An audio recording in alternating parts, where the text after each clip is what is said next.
안녕하세요, 여러분. 오늘은 아주 중요한 주제로 찾아왔습니다. 바로 몸이 보내는 SOS 신호. 절대 무시하면 안 되는 증상들에 대해 이야기해 보겠습니다. 우리 몸은 매일 우리에게 신호를 보내고 있어요. 그런데 그 신호를 무시하거나 괜찮겠지 하고 넘기면 작은 문제가 큰 병으로 이어질 수 있습니다.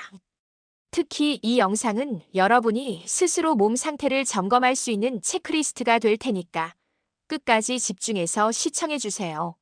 자, 지금부터 몸이 보내는 경고 신호와 그 의미, 그리고 대처법까지 하나씩 자세히 알아볼게요. 경고 신호 1. 갑작스러운 체중 변화. 첫 번째 경고 신호는 바로 갑작스러운 체중 변화입니다. 여러분, 혹시 최근 몇 달 동안 특별한 이유 없이 체중이 급격히 줄거나 늘어난 적 있으신가요? 다이어트를 하지 않았는데 체중이 감소하거나 식습관이 변하지 않았는데 체중이 급격히 증가한다면 이건 분명 몸이 보내는 SOS 신호일 수 있습니다. 구체적으로 말하자면 6개월 이내에 체중이 5 내지 10% 이상 변했다면 주의가 필요해요. 예를 들어 70kg이던 사람이 63kg 이하로 내려가거나 77kg 이상으로 늘어났다면 이는 단순히 살찐 거겠지 하고 넘길 문제가 아니에요. 이런 갑작스러운 체중 변화는 여러 심각한 질병과 연관될 수 있습니다. 체중 감소, 당뇨병, 갑상선 기능 항진증, 암 특히 위암, 췌장암, 심지어 심장질환의 신호일 수 있어요. 특히 암의 경우 초기에는 별다른 증상이 없지만 체중 감소가 두드러지게 나타날 수 있죠. 체중 증가, 갑상선 기능 저하증, 호르몬 불균형, 부종을 유발하는 신부전이나 신장 질환의 가능성을 의심해 봐야 합니다. 이런 변화는 단순히 외모의 문제가 아니라 몸속에서 무언가 잘못되고 있다는 신호일 수 있어요. 그러니까 체중계 숫자가 갑자기 변했다면 다이어트 성공했네 하고 좋아하기 전에 꼭 병원에 가서 진료를 받아보세요. 특히 40대 이상이라면 더더욱 신경 써야 합니다. 조기 발견이 생명을 살릴 수 있으니까요. 경고 신호, 이 지속적인 피로감. 두 번째로 주목해야 할 신호는 끝나지 않는 피로감입니다. 요즘 좀 피곤해라고 느끼는 건 누구나 있을 수 있는 일이죠. 하루 이틀 바쁘게 움직였다면 피로가 쌓이는 게 당연합니다. 하지만 충분히 쉬었음에도 불구하고 피로가 계속되고 일상생활이 힘들 정도라면 이건 문제가 될 수 있어요. 지속적인 피로감은 여러 질병의 초기 신호일 수 있습니다.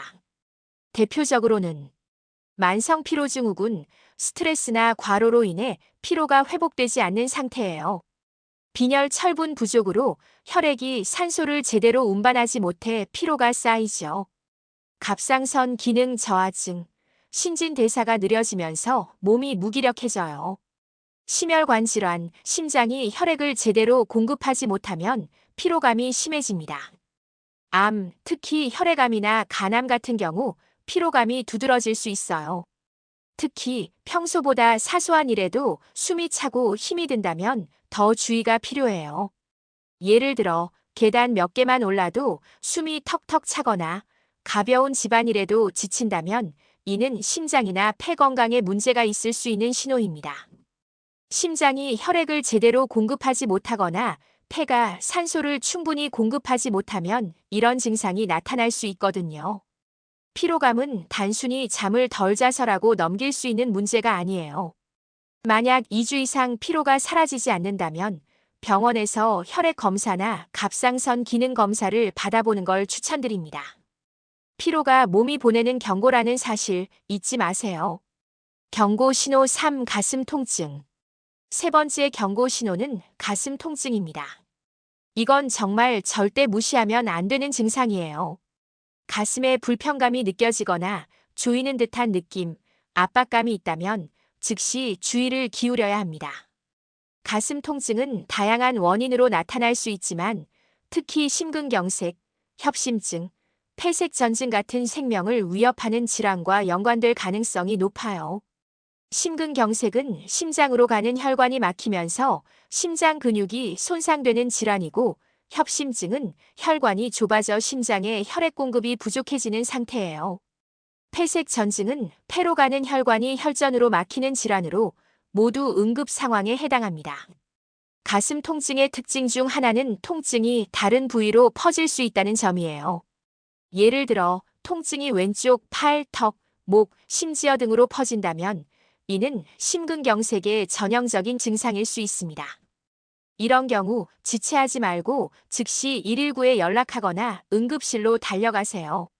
시간이 생명을 좌우할 수 있으니까요. 가슴 통증이 항상 심각한 질병과 관련 있는 건 아니에요. 스트레스, 소화불량, 근육통일 수도 있지만 괜찮겠지 하고 넘기기에는 리스크가 너무 큽니다. 특히 40대 이상이거나 고혈압, 당뇨, 흡연 이력이 있다면 더더욱 위험 신호로 받아들여야 해요. 건강은 소중하니까 조금이라도 의심스럽다면 꼭 병원에서 점검받으세요. 경고 신호 4. 소화장애와 삼킴 곤란. 네 번째 신호는 지속적인 소화장애와 삼킴 곤란입니다. 속이 더부룩하다, 밥 먹고 나면 배가 아프다, 음식을 삼키기 힘들다 같은 증상을 자주 느끼신다면 이건 단순히 소화가 안 되는 문제가 아닐 수 있어요. 소화장애는 여러 원인으로 나타날 수 있지만 특히 위암, 식도암, 췌장암 같은 심각한 질병의 초기 징후일 가능성이 있습니다. 예를 들어 속이 더부룩하고 식후 통증이 심하다, 위궤양이나 위암의 신호일 수 있어요. 음식을 삼킬 때 어려움이 있다, 식도암이나 식도 협착의 가능성이 있죠. 자주 사례가 든다, 신경학적 문제나 식도 관련 질환을 의심해 봐야 합니다. 특히 삼킴 곤란, 연하곤란은 매우 중요한 신호예요. 음식을 삼킬 때마다 목에 걸리는 느낌이 있거나 음식이 잘 내려가지 않는다면 이는 단순히 목이 마른 문제가 아니에요. 식도암의 경우 초기에는 이런 증상이 미세하게 나타나다가 점점 심해질 수 있거든요. 췌장암도 마찬가지로 소화장애와 함께 체중 감소, 복통 같은 증상을 동반할 수 있습니다. 소화장애는 일시적일 수도 있지만 2주 이상 지속된다면 반드시 병원에 가서 내시경 검사를 받아보세요. 위암이나 식도암은 조기 발견 시 완치율이 높아지니까 절대 미루지 마세요. 경고 신호 5. 비정상적인 출혈. 다섯 번째 경고 신호는 비정상적인 출혈입니다. 우리 몸에서 이유 없이 피가 난다면 이건 절대 가벼이 넘길 문제가 아니에요. 어떤 출혈이 위험 신호일까요? 코피가 자주 난다, 고혈압, 혈액질환의 백혈병, 비강내 종양의 신호일 수 있어요. 잇몸에서 쉽게 피가 난다, 치주염뿐 아니라 혈액 응고 문제나 백혈병의 초기 증상일 수 있습니다. 대변에 피가 섞여 있다, 대장암, 궤양성 대장염, 치질 등이 원인일 수 있어요. 소변에 혈뇨가 섞여 있다, 신장결석, 방광암, 신장암의 가능성이 있습니다. 특히 대변에 피가 섞여 있는 경우는 정말 주의해야 해요. 대장암은 초기에는 별다른 증상이 없지만 대변에 피가 섞이거나 변비와 설사가 반복되는 증상이 나타날 수 있거든요. 혈뇨도 마찬가지로 방광암이나 신장암의 초기 신호일 수 있습니다. 비정상적인 출혈은 단순히 피가 좀 난해하고 넘길 문제가 아니에요. 특히 40대 이상이라면 이런 증상이 암이나 혈액질환의 신호일 가능성이 높아지니까 반드시 병원에서 혈액검사나 내시경 같은 검사를 받아보세요. 조기 발견이 생명을 살릴 수 있습니다. 경고 신호 6. 갑작스런 시야 변화. 마지막으로 여섯 번째 경고 신호는 갑작스러운 시야 변화입니다. 눈은 단순히 보는 기능을 넘어 우리 몸 건강에 중요한 지표예요. 갑자기 시야에 문제가 생겼다면 이는 심각한 질병의 신호일 수 있습니다. 한쪽 눈이 갑자기 안 보인다, 뇌졸중이나 일과성 허혈 발작 TIA의 신호일 수 있어요. 시야가 흐릿해지거나 물체가 겹쳐 보인다, 당뇨병성 망막병증이나 녹내장의 초기 증상일 가능성이 있습니다. 시야에 까만 점이나 번쩍이는 빛이 보인다, 망막 박리나 뇌 관련 질환을 의심해 봐야 해요.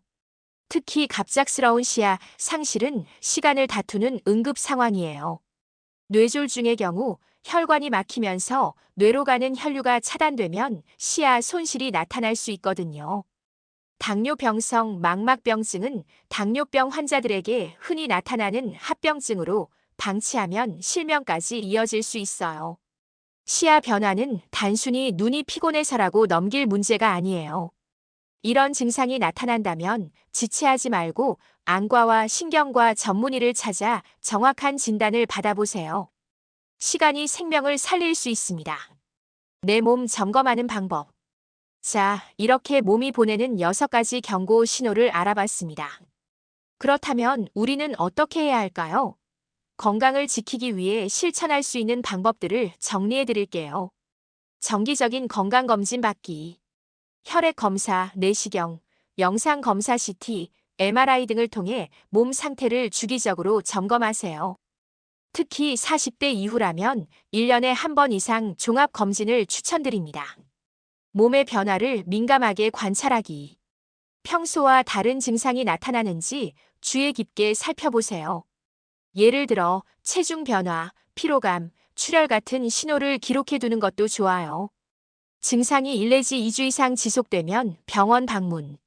괜찮겠지 하고 미루지 마세요. 작은 증상도 2주 이상 지속된다면 반드시 병원에 가서 전문의 진찰을 받으세요. 기본 건강관리 실천하기. 충분한 휴식과 수면, 균형 잡힌 식사, 규칙적인 운동으로 몸의 기본 체력을 유지하세요. 스트레스 관리도 필수입니다. 이 외에도 금연, 금주, 스트레스 관리 같은 생활 습관 개선이 큰 도움이 됩니다. 건강은 평소에 관리하는 게 가장 중요하니까 지금부터라도 작은 변화를 시작해 보세요. 우리 몸은 항상 우리에게 신호를 보내고 있어요. 문제는 우리가 그 신호를 무시하거나 사소하게 여기고 넘긴다는 점이죠. 오늘 알려드린 6가지 증상: 갑작스러운 체중 변화, 지속적인 피로감, 가슴 통증, 소화장애, 비정상적인 출혈, 갑작스러운 시야 변화 중 하나라도 해당된다면 절대 미루지 말고 병원에서 점검받으세요. 건강은 잃기 전에 지켜야 합니다. 조기 발견만으로도 생존율이 확연히 달라질 수 있다는 사실 꼭 기억하세요. 여러분의 건강이 가장 소중하니까 지금부터라도 몸이 보내는 신호에 귀 기울여 보세요. 오늘 영상이 도움이 되셨다면 좋아요, 구독, 알림 설정 꼭 부탁드리고요. 주변 분들에게도 건강 정보를 공유해 주세요. 다음 영상에서는 자가진단으로 알 수 있는 주요 암 초기 증상에 대해 다뤄볼 예정이니 많이 기대해 주세요. 그럼 다음에 더 유익한 정보로 찾아뵙겠습니다. 감사합니다.